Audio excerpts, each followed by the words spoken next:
Welcome to my channel Go Digit. Today in this video we will continue our learning of AL Go for GitHub process which we have started from the past few weeks. Okay, so guys, if you are a regular follower of my channel, then you know that from the past 3 weeks we have learned about this new concept of AL Go for GitHub, which has been introduced by Microsoft. Okay, and we have covered so many topics in the past 3 videos regarding how to create a new app automatically, how to create a new test app, okay, of Business Central right from these workflows. And once your app is ready, how to merge or how to integrate your latest changes with your environment which you have covered, like your QA environment, your production environment. So for example, through these workflows we can not only integrate our changes, generate a new build artifacts out of it, but also we can deploy our applications extensions which we have developed from VS Code directly using these workflows to our multiple environments. Okay, so in the past few weeks we have learnt a one way of deploying your extension through this process called ALGO for GitHub. So guys, as you know that there are two ways through which we can deploy our application. One is user impersonation, and second one is the application user. Okay, so for there is a method called service to service connection, which you have to configure via Microsoft Azure. Okay, so for example, I have opened up the Microsoft Azure with the ID who have the admin rights to cover up my this online tenant environment. Okay, so this is, you can see that I have three environments with me. First one is production. Second one is this Kumar Kapil 29 hyphen sandbox, which we have created last week in the last part of the video. Okay, and then this third one is the QA environment. Okay, so today I will show you that how to deploy your extension to the QA environment and to the production environment using service to service connection. Okay, last week we have learned about user impersonation, but this time I will tell you about service to service connection. Okay, and through that portion only we will cover up these workflows of create, release and publish to environment. Okay, so first of all, what you need to do is that you have to open your Microsoft Azure against which your online tenant is currently configured. Okay, then you have to open your Azure Active Directory. You can click on view at the moment. So I already have Azure Active Directory because I already own one Business Central online sandbox environment. Okay, so you can see that this is my Active Directory named Contoso, and it has 26 user, 5 groups and 2 applications are currently rolling on. Okay, what you need to do is that first of all you need to click on this app registration. Okay, so once you click on this app registration, you can see that I already have one application register of Business Central, which is D365 BC. But since when you will configure for the first time, there is no application will be available here. So what you can do is that you can click on new registration. Here you can give any name which you want to through which you want to configure your Business Central application in the Azure. So for example, let's say I have given up D365 BC, so you can give like this name. Okay, supported account types is that who can use this application or access this API. So there are 4 types you can use based on what configuration of online Business Central you own. Okay, so for example, you have single tenant option, multi-tenant option. So I have no problem with single tenant, so I can select this default one only. Okay, the third one is the redirect URL. This is an optional one. So if you are working with an online tenant environment, then there is no need to do anything in this regard. You just simply click on register. Okay, and in case you are doing you're working on the on-prem, then here you have to mention the your server name, like local host, and then your service instance, and then OAuth, the example which here they have given here. Okay, so for example, you just click on register, and I will not do the same because I already registered the same. So let me go to the view and let me go to the app registration. So here it is. So once you register now, this type of application will be available here. You just have to open this, and now once you open this, you will find that your application name, your client ID, this client ID is really important. You can copy this, and I will tell you where we need to paste this. Okay, so you can copy this at the moment, and then what we need to do is that we need to go to API permissions. Okay, so you have to click on this API permissions, and here you need to click on this button, add a permission. Okay, so once you click on this button, system will give you the different types of applications on which you want your API permissions available. Okay, so for our case we have to select this application. When you click on this, here it will ask you the delegated permission and the application permission.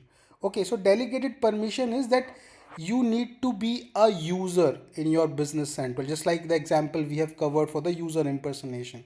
And here is that application permission means that your application runs as a background service without a signed in user.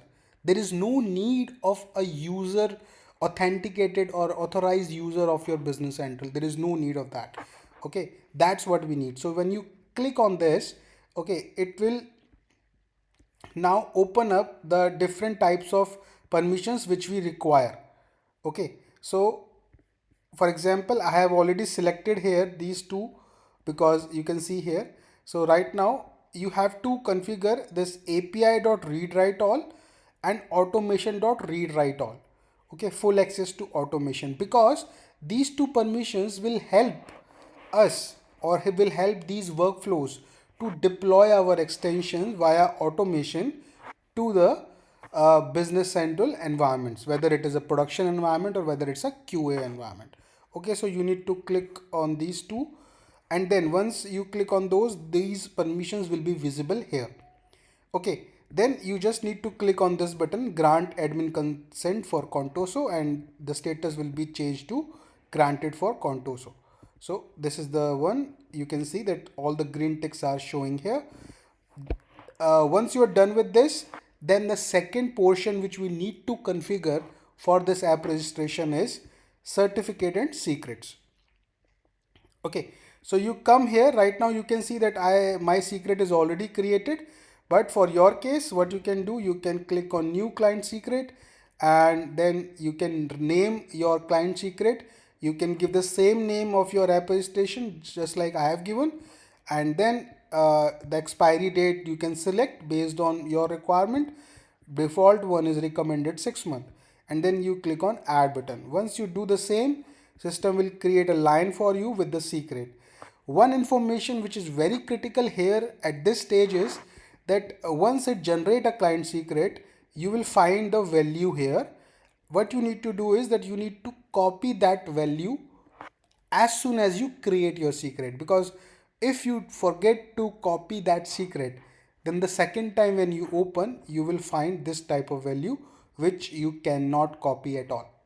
I mean, it's not like that you cannot copy, but the thing is, what does the star mean? It means nothing, right? It hide all these information. So that's what you need to do, is that you need to copy this value portion as soon as you create your secret.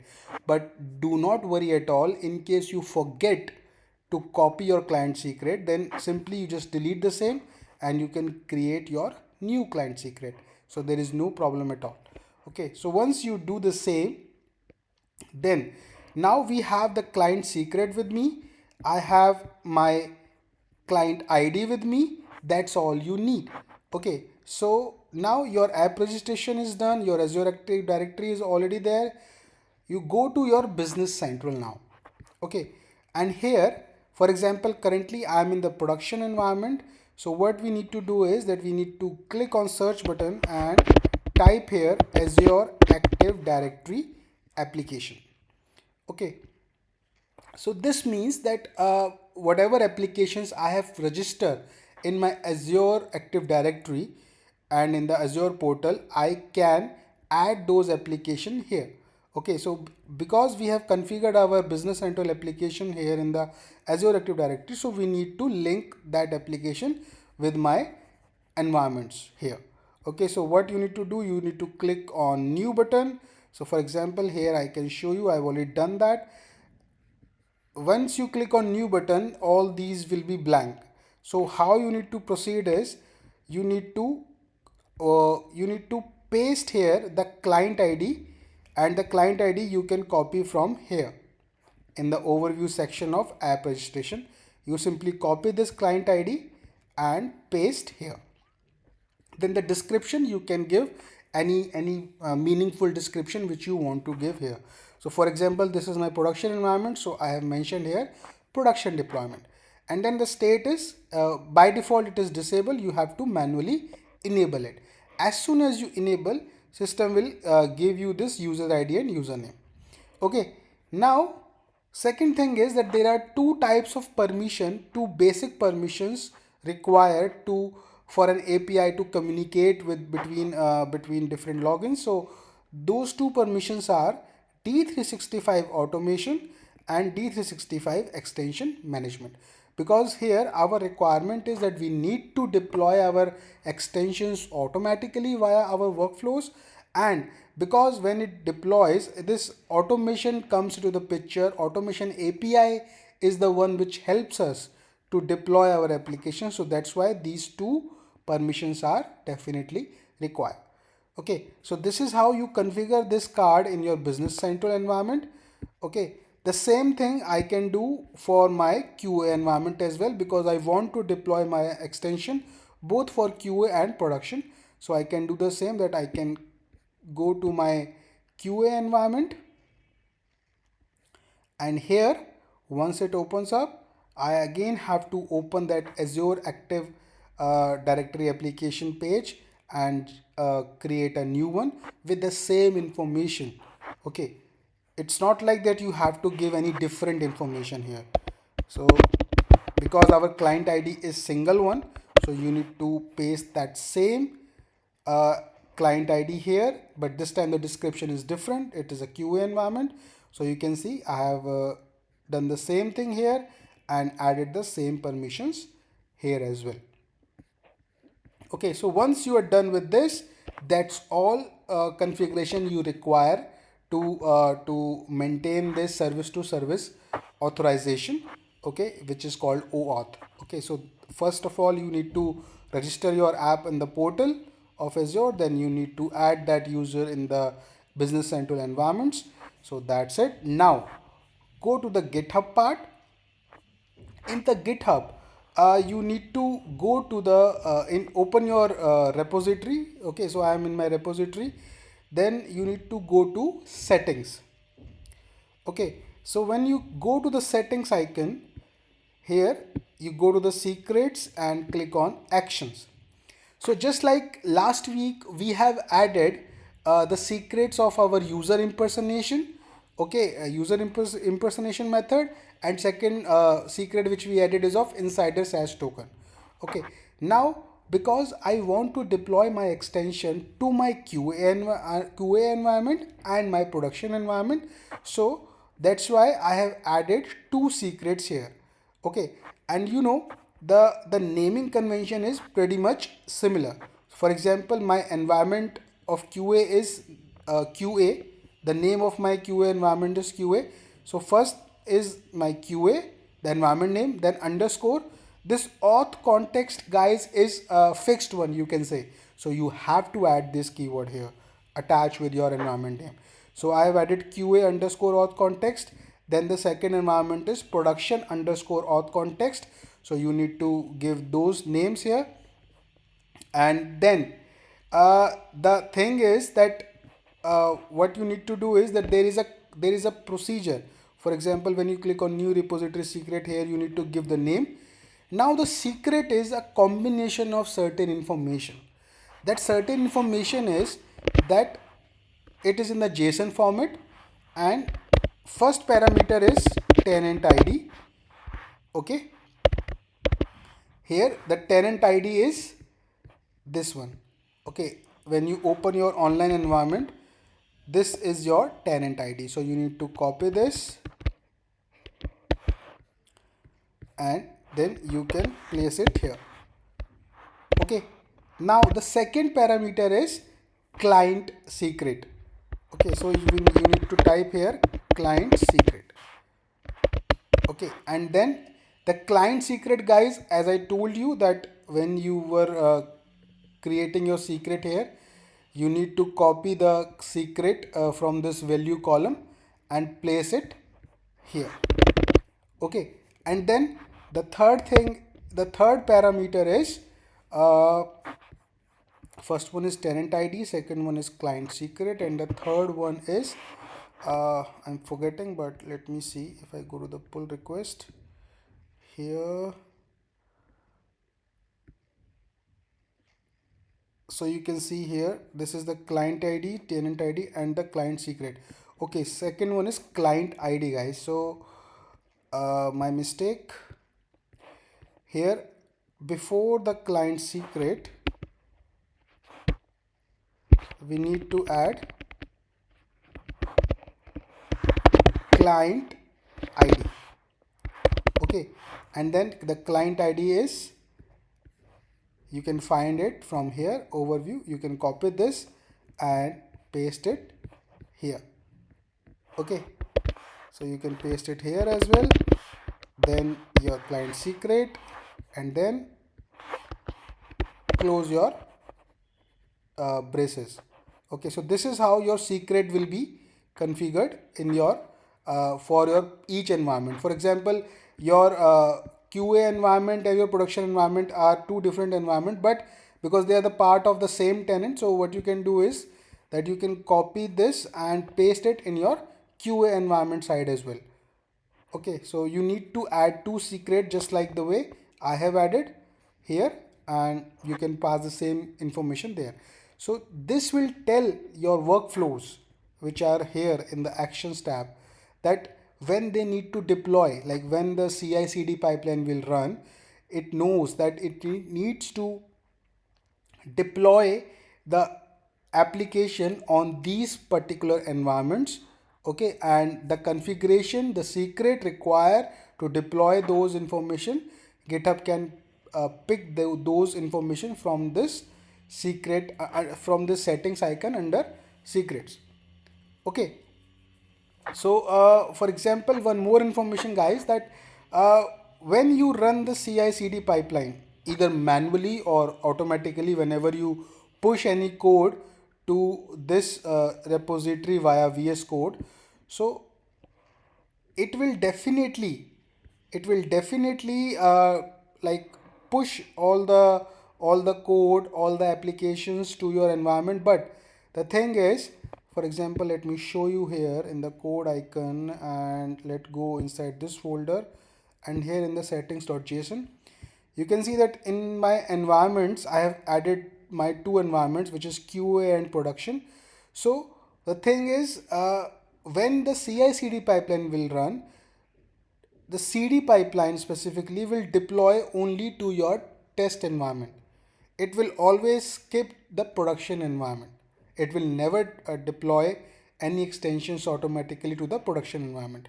So for example, if I show you the code tab here, and you can see that this is my latest release, which is version 2.1, and if I open this, okay, you can see that here my artifacts are there, which is main app is of version 2.0.4, and this is my test tab, which is 2.0.4.0. And now, because I just ran my CI/CD pipeline when I pushed the certain things, so when this pipeline ran, it automatically deploy that 2.0.4 version to my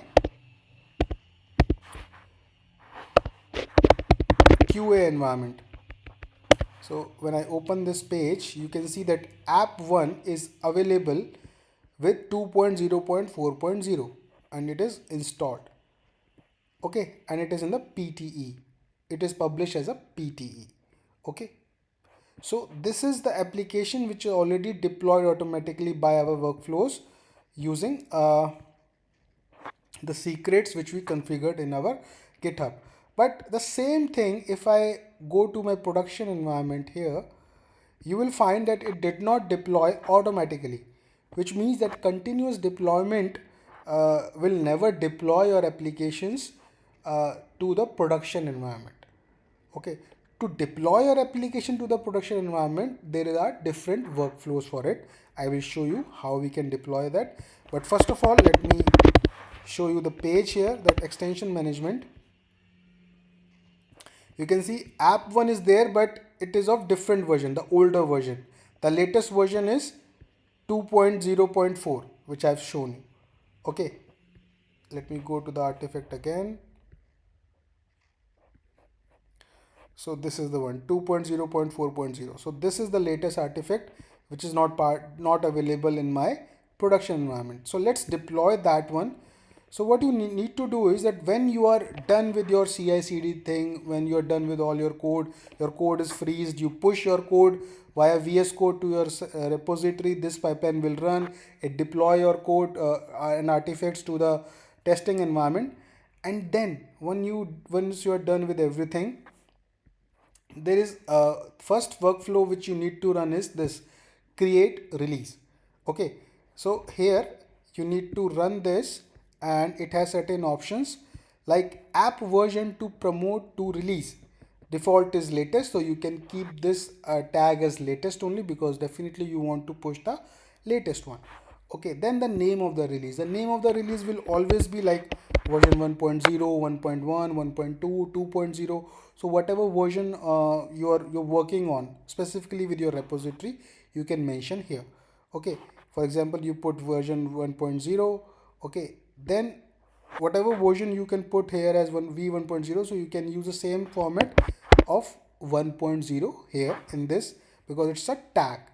Okay, then do not worry about these things. You can go with the default options. This one, although there is no red asterisk mentioned here, but in case you want to increase the version of your application, of your extension in the app.json, okay, so you can right away do it from here. So for example, if you want to upgrade it to 1.1, 2.0, 2.1, 2.2, 3.0, so you can mention that particular version here. So if you do not mention anything here, system will not make changes into the app.json. It will simply go with the repository version here. Okay, but if you mention anything here, system will create a PR where it will add the changes in the app.json with the version whatever you mention here. Okay, system will create the PR. Because of this, direct commit is no. If you change it to Y, then system will not create a PR but automatically change your app.json with the version which you provide here. Okay, so once you are done with this, system will simply start running the workflow and you can see that it initialize, it create the release, and it does not deploy anything anywhere. What it simply does is that if you see your repository here in the release section, it will create your release with all the tag, with all the information of the user and everything, whatever the communication has been done so far before you create that release. It has all that information with the latest artifacts which you can directly download from here as well. Okay, so you can see. Okay, sorry guys. Okay, so the thing is, once you are done with your release and this release is available here, now the time to release this. Okay, so we know that we have two environments which we have configured. First is through settings.json and then under this settings icon. So right now you can see that these are the two environments which are available. These are active ones. You will always get this information from here once you configured your environments. Then you go to the actions part, then you click on the publish to environment, and here you need to click on the run workflow. Okay, and I want to deploy my latest latest release which I have created with my latest artifact to my production environment. So here it is saying that if you want, because we are having currently two environments with me, which is QA and production. So if I want to deploy to all my environment, then I just simply put only star here. So this means star for all the environments. If you don't want to deploy to all the environments and you want to deploy to the particular environments like QA, then you can mention QA. If you want to deploy to your production, then you can mention the name of your production environment. Okay, either the complete one or either you can write down like this prod star, because the name of my environment is production. So prod and star means whatever the information after the POROD. So it will check those environments and start like you can say publishing your application to those environments. So simply just click on run workflow and it will immediately start everything. And if I show you the already ran one, so it is saying that it successfully deploy to my particular environment, which is of a QA or like production one. Okay, so that's the thing. You can see everything here that it is downloading the artifacts from your release versions. Okay, and then it is using automation API to publish your application to your particular environments. Okay, and it also checks your secrets from the auth context, like using production auth context secret, because this is my production environment secret name which I have configured here. So these are the information system will check out and start pushing your application to the production environment or the testing environment. Okay, so with this I believe we have almost covered all type of actions which are introduced so far in the algo for GitHub, like test current, test next minor, next major, and creating release, publishing to environment, incrementing version number. Okay, creating online development environment, create local development environment. So we have so far covered all the workflows, but please understand guys, this process, this new functionality is still evolving by Microsoft. So you will find so many new changes out there in the existing workflows, or maybe some new workflows will get introduced in the near future. So I suggest you to please start using this new functionality, this new feature, so that your not only the development part of the extension but the deployment part of the extension also becomes smoother. Okay, so with that note, I like to close the today's video here only. I hope if you like this video, I request you to please hit the like button and please subscribe to my channel. Thank you so much for watching this video.